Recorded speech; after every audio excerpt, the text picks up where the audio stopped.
Silakan kembali ke kursi masing-masing. Please return to your seats. Kita akan segera memulai. Marilah kita membuka kitab Yosua pasal 7. Please turn your Bible to the book of Joshua chapter 7.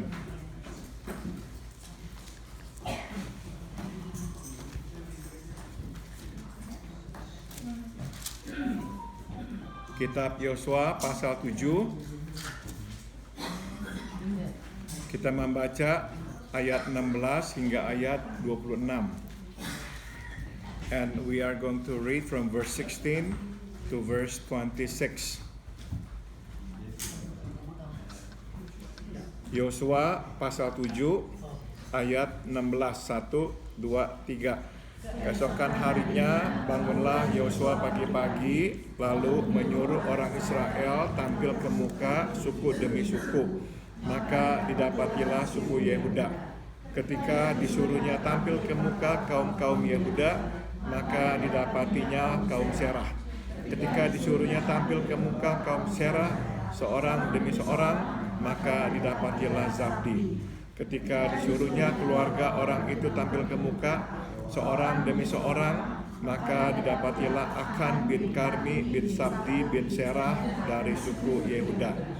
Berkatalah Yosua kepada Akan, "Anakku, hormatilah Tuhan Allah Israel dan mengakulah di hadapannya. Katakanlah kepadaku apa yang kau perbuat, jangan sembunyikan kepadaku." Lalu Akan menjawab Yosua katanya, "Benar, akulah yang berbuat dosa terhadap Tuhan Allah Israel, sebab beginilah perbuatanku. Aku melihat di antara barang-barang jarahan itu jubah yang indah, buatan Siniar, dan 200 sikal perak, dan sebatang emas yang 50 sikal beratnya. Aku mengingininya. Maka aku ambil semuanya itu, disembunyikan di dalam kemahku dalam tanah, dan perak itu dibawa sekali." Lalu Yosua menyuruh orang segera pergi ke kemah itu, dan sesungguhnya semuanya itu disembunyikan dalam kemah Akan, dan perak itu ada di bawah sekali. Maka mereka mengambil semuanya itu dari dalam kemah, lalu membawanya kepada Yosua dan kepada semua orang Israel, dan mencurahkannya di hadapan Tuhan. Kemudian Yosua beserta seluruh Israel mengambil Akan bin Serah dan perak dan jubah dan emas sebatang itu, anak-anaknya yang laki-laki dan perempuan, lembunya, keledai dan kambing dombanya, kemahnya dan segala kepunyaannya. Lalu semuanya itu dibawa ke lembah Akor. Berkatalah Yosua, "Seperti engkau mencelakakan kami, maka Tuhan pun mencelakakan engkau pada hari ini." Lalu seluruh Israel melontari dia dengan batu. Semuanya itu dibakar dengan api dan dilempari dengan batu. Sesudah itu didirikanlah di atasnya suatu timbunan batu yang besar, yang masih ada sampai sekarang. Lalu surutlah murka Tuhan yang bernyala-nyala itu. Oleh sebab itu nama tempat itu sampai sekarang disebutkan Lembah Akor. Mari kita berdoa. Let us pray. Kami sudah membaca firman-Mu ya Tuhan. Sekarang kami mohon jelaskanlah supaya kami mengerti firman-Mu ini. Lord, we have read your word. Now we pray, please explain it to us so we will understand it. Di dalam nama Tuhan kami, Yesus Kristus, kami berdoa. In the name of Jesus, our Lord, we all pray. Amen. Halaman 26, page 26. Siapakah Akan? Who is Akan? Kita tidak tahu banyak tentang Akan, namun setidaknya kita dapat berkata bahwa ia adalah seorang yang berhati lemah. Tambahkan kata lemah. Sekaligus keras. Tambahkan kata keras. We don't know much about Achan, but at least we can say this about him, that he has a weak and hard heart. He has a weak, at the same time, hard heart. Ia berhati lemah, itu sebab ia mudah tergoda. Tambahkan kata tergoda. He has a weak heart, therefore he can easily be tempted. Dan jatuh ke dalam pencobaan and fall into sin. Ia pun berhati keras. Itu sebab ia tidak dengan sukarela maju ke muka dan mengakui perbuatan dosanya. But at the same time, he has a hardened heart. A hard heart. He therefore is not willing to come forward and to admit to his sin. Sampai titik akhir ia mengeraskan hati. Tambahkan kata mengeraskan. Till the last minute, he chooses to harden his heart. Ia hanya mengakui perbuatannya tatkala ia tidak dapat lagi bersembunyi. You see, he only admitted when he can no longer hide. Hati yang lemah dan keras adalah kombinasi yang buruk. To have a weak and at the same time hard heart, it is a bad combination.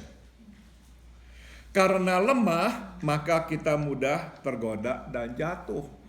You see, if we have a weak heart, that means we are easily tempted and easily fall into sin. Karena keras, kita sulit merendahkan diri dan bertobat. On the other hand, because we also have a hard heart, it's difficult for us to humble ourselves and to repent. Jadi ngerti ya, kenapa kok saya berkata hati yang lemah dan keras itu kombinasi yang buruk. Now you understand why I said that to have a weak and at the same time a heart is a bad combination. Sambung, hati yang lemah dan keras adalah hati yang sulit diselamatkan. Tambahkan kata diselamatkan. To have a weak and hard heart is to have a heart that is difficult to save. Sambung.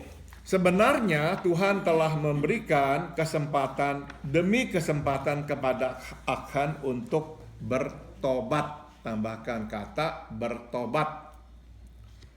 The fact is, God has given opportunity after opportunity to Achan to repent. Tapi sayang seperti Firaun, ia tidak memanfaatkan kesempatan yang diberikan Tuhan.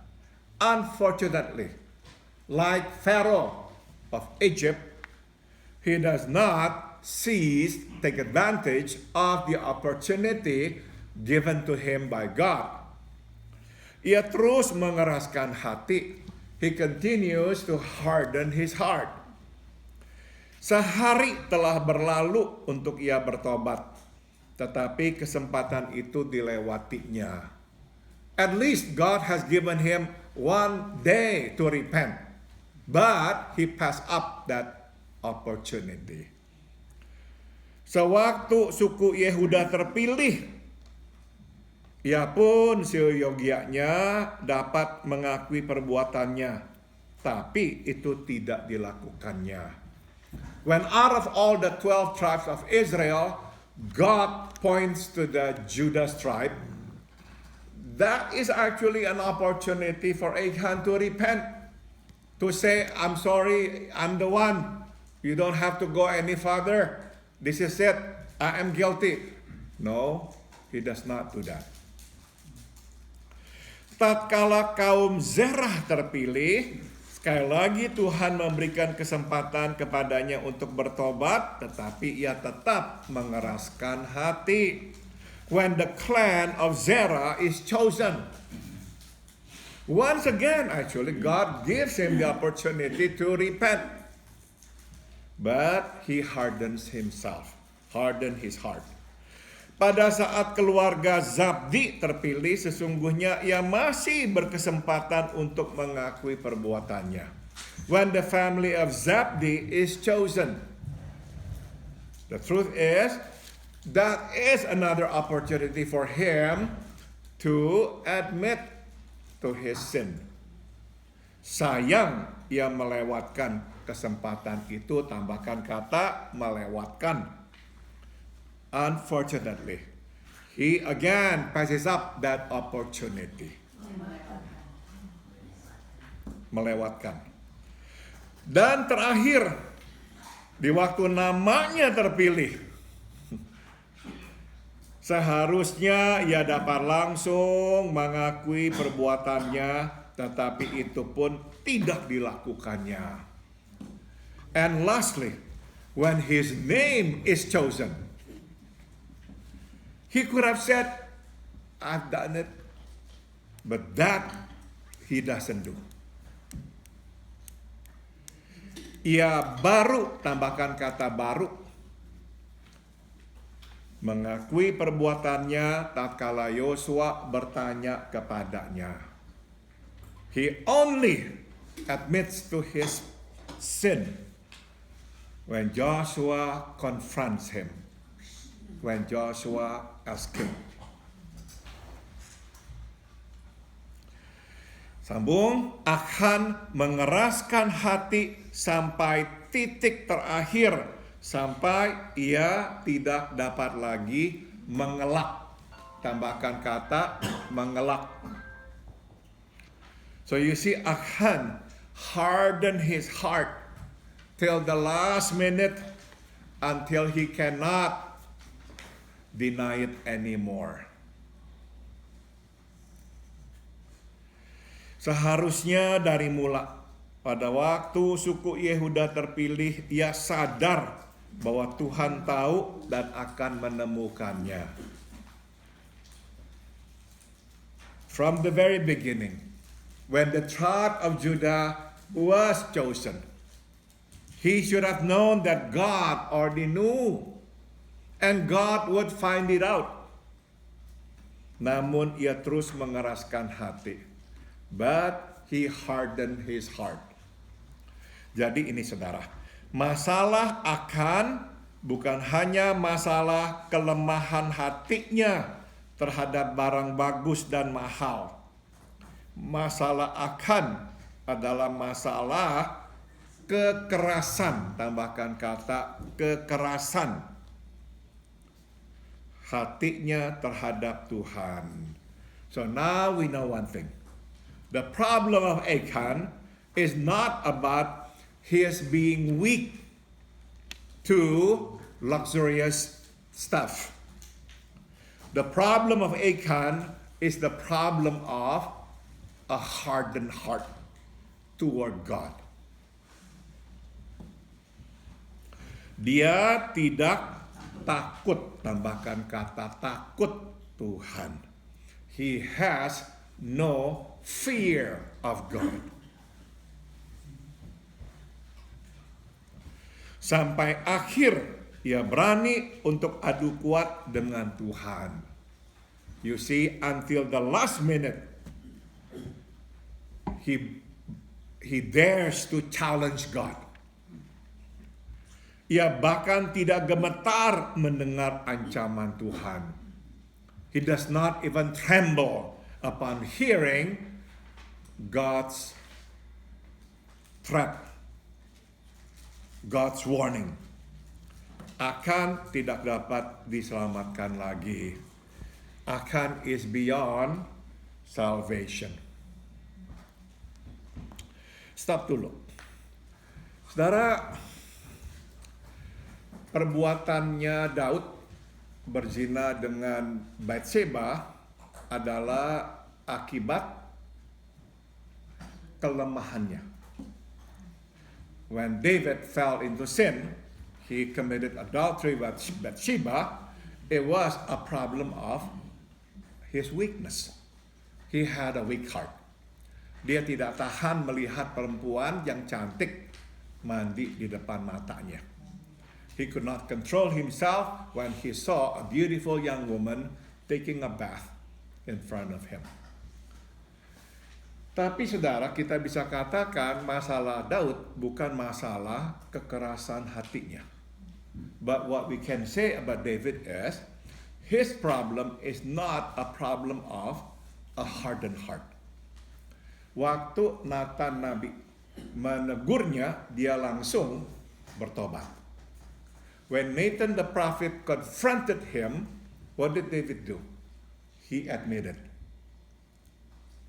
Jadi saudara, sekarang kita baru mengerti tentang bagaimana Tuhan melihat dosa.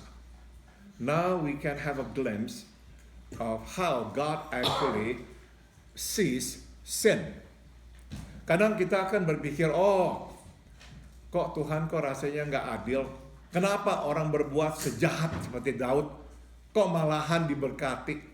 Sometimes we don't understand and say why somebody as evil as King David was blessed by God. Bahkan Tuhan berkata dia adalah orang yang seturut dengan hati Tuhan. In fact, the Bible calls him a man after God's own heart. Kita tidak mengerti kok kenapa dia kok dipuji-puji seperti itu. We don't understand why God so exalted him while he is so evil. Sekarang kita mengerti, saudara. Di mata Tuhan, dosa yang terbesar adalah dosa kekerasan hati. Now we understand that before the Lord, the biggest sin is the heart that is hardened. A hardened heart that is the most serious sin. Kenapa, saudara? Karena hati yang keras menutup kemungkinan terjadinya pertobatan. Now we understand why. Because a hardened heart closes the door for repentance to happen. Orang yang keras hati, yang sombong, tidak akan merendahkan diri memohon pengampunan Tuhan. We who have a hardened heart or arrogant would find it difficult to humble ourselves before the Lord and ask for His forgiveness. Maka Tuhan melihat ini sebagai dosa terbesar. And that is the reason why God sees this as the biggest sin, the most serious sin. Sambung lagi. Israel telah meninggalkan Mesir, tetapi Mesir tidak meninggalkan Israel. Tambahkan kata Israel. Here's another lesson that we can learn. It's true, Israel has left Egypt, but Egypt has not left Israel. Meski satu generasi sudah berlalu, masih saja ada bekas yang lama. You see, even though one generation has passed, they all died, remember, in the wilderness. But still, there is some leftover of Egypt. Kekerasan hati Firaun, tambahkan kata Firaun, ada di hati Akan. Firaun. Pharaoh's hardened heart is in Akan's heart. That's the leftover. That's the leftover of Egypt. Dosa apalagi yang telah berakar tidak mudah lenyap. So here's the lesson that we can learn. Sin that has taken root cannot go away easily. Sama seperti rumput kering, di luar telah mati, namun begitu disiram air, ia akan tumbuh kembali. Just like dry grass. On the outside, it's already dead. But you give it water, it will grow back. Begitulah dosa. And that's what sin is. Di luar tampak sudah bersih, habis terpangkas, tetapi ternyata di dalam masih bersarang. Tambahkan kata bersarang. From the outside, it looks clean. No more sin. Has been pruned, has been clean. But inside, there is some left over. Begitu pencobaan datang dan kita lengah, maka dosa kembali mencuat dan menguasai. Tambahkan kata menguasai. When temptation comes and we are complacent, we're not being vigilant, sin can come and take over. Jadi berhati-hatilah. So always be careful. Saudara, banyak kali ya kita ini nih di hari tua bukannya menciptakan dosa yang baru, bukan, melakukan dosa yang lama. Oftentimes at our old age, when we sin, we don't actually commit a new sin. At this age, we're not that creative anymore. But we commit the old sin. Saudara, dosa-dosa yang kita perbuat di hari tua, coba dah diingat-ingat. Seringkali adalah dosa-dosa sewaktu kita kecil atau muda. Ya, when we come to think about it, all the sins that we commit when we are old, they are generally sins of our youth. Nah, jadi hati-hati. Di luar seolah-olah bersih, tapi sebetulnya sisa-sisa masih ada di bawah. Out the outside, everything looks good. It's clean. But be careful, because inside, the leftover is still there. Sambung lagi. Hukuman Tuhan keras, namun perlu, tambahkan kata perlu. God's punishment is so swift, so strict, so hard. But it's necessary. Bukan saja Achan, tetapi seluruh keluarganya dihukum mati. As we know, it's not only Achan, but his whole family died. God punished them all. Mungkin kita bertanya mengapa? Setidaknya ada dua alasan. Perhaps we are wondering why the whole family must die. There are at least two reasons. Pertama, mereka tahu apa yang diperbuat oleh Achan, namun mereka tidak menegurnya. Firstly, they know what Achan did, but they did not do anything about it. Sama seperti Achan, sampai akhir mereka bungkam dan mengeraskan hati. Just like Achan, until the end, they keep quiet. They also harden their hearts. Saudara, Nyonya Achan seharusnya kan udah bisa berkata, aduh maaf suami saya ini sudah salah besar, ampuni dia. Mrs. Achan could have said to Joshua, my husband did it, sorry, please forgive him. Atau mungkin anaknya bisa berkata, Papa taruh barang-barang di dalam kemah. Or his children could have said, Daddy hid all those stuff inside the tent. But nobody said a word. Jadi ini saudara, mereka turut ambil bagian, tambahkan kata bagian, di dalam dosa Achan. So they took part in Achan's sin. They were not innocent. They took part. Stop dulu. Saudara, misalnya ini ya, hanya kita ini memang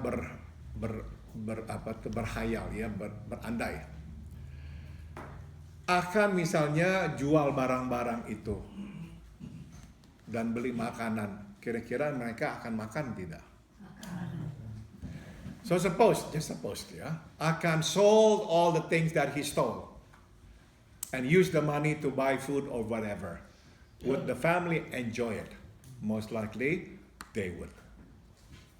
Maka Tuhan juga marah kepada mereka.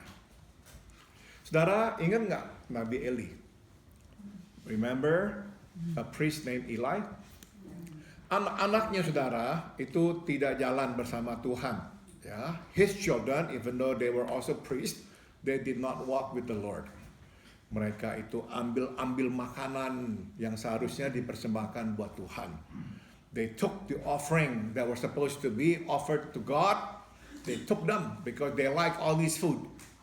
They even slept with some of the women who worked in the tent of meeting. Nah saudara, kenapa Tuhan marah kepada Eli? But why was God angry at Eli?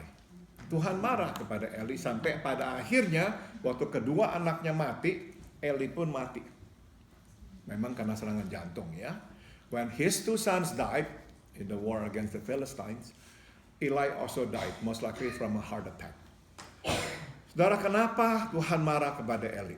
Why was God angry to Eli? Dia ikut makan. Because he ate the food that was taken by his sons. Yang menggantikan Eli adalah Samuel. The one who replaced Eli was Samuel.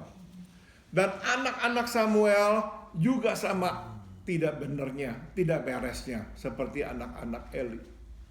And Samuel's children also did not walk with the Lord, as the Bible says. Tapi apakah Tuhan marah kepada Samuel? But was God angry at Samuel? No. Because he did not take part in his children's sin. Saudara, jadi sini kita belajar ya. Mungkin kita tidak aktif mengambil bagian, kita secara pasif ambil bagian. Tapi bagi Tuhan kita telah ambil bagian.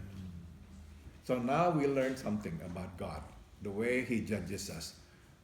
Okay, perhaps we do not actively take part in committing that sin. We only passively take part in committing that sin. But regardless, we take part, and God holds us responsible for it. Nah, jadi kenapa anak istrinya dihukum? Mereka ambil bagian. So now we know why his family also received the same punishment, because they take part in the sin of Achan. Sambung lagi. Kedua, mereka telah tertular dosa Achan, yakni bukan saja mengeraskan hati dan menyembunyikan dosa, tetapi juga berani menantang, tambahkan kata menantang Tuhan. Here's the second reason why God also punished the whole family. Because they have contracted Achan's sin. Not only do they harden their hearts, not only do they take part in hiding the stolen goods, but they were also brave enough to challenge God. Bila dibiarkan hidup, mereka akan menjadi seperti racun. Mereka akan meracuni orang di sekitar mereka. If they were allowed to live, they would become like poison. They would poison people around them. Kenapa saya berkata mereka berani menantang Tuhan? Why did I say that they challenge God? They dare challenge God. Sekali lagi, mereka sebetulnya dari awal sudah bisa mengakui, tetapi mereka tidak mau mengakui. As I said from the very beginning, they could have come and admit to their sin, but they did not. Saudara, dosa berani melawan Tuhan memang nantinya bisa ditularkan kepada semuanya. So having no fear of God, dare to challenge God, this is a sin that is contagious. One person dares to challenge God, the whole group in the end dares to challenge God. Maka Tuhan mesti membasmi sampai ke akarnya. Tambahkan kata membasmi. And that is why God has to decimate all the way until its roots.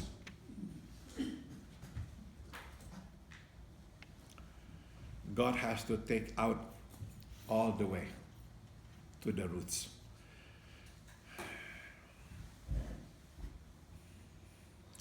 Sambung, karena dosa Achan, Israel kalah berperang dan 36 orang kehilangan nyawanya. Because of Achan's sin, Israel lost the war and 36 people lost their lives. Itu berarti Israel tidak lagi ditakuti dan musuh Israel menjadi makin berani. And that means Israel is no longer feared and the enemy of Israel is becoming more emboldened. Dan itu pun berarti 36 keluarga kehilangan orang yang mereka kasihi. And that also means 36 families lost those whom they love. Hukuman yang Tuhan berikan sepantasnya ditanggung oleh Achan. So you can see now God's punishment is well deserved by Achan. Dosa yang tidak kita bereskan akan dibereskan Tuhan. Tambahkan kata dibereskan. So you see, if we don't deal with our sin, God will deal with our sin. Saudara, dosa mesti dibereskan. We must deal with sin. Either we voluntarily deal with our sin, or God will deal with our sin involuntarily. Lebih baik kita yang datang secara sukarela membereskannya. It is best that we voluntarily deal with our sin. Okay.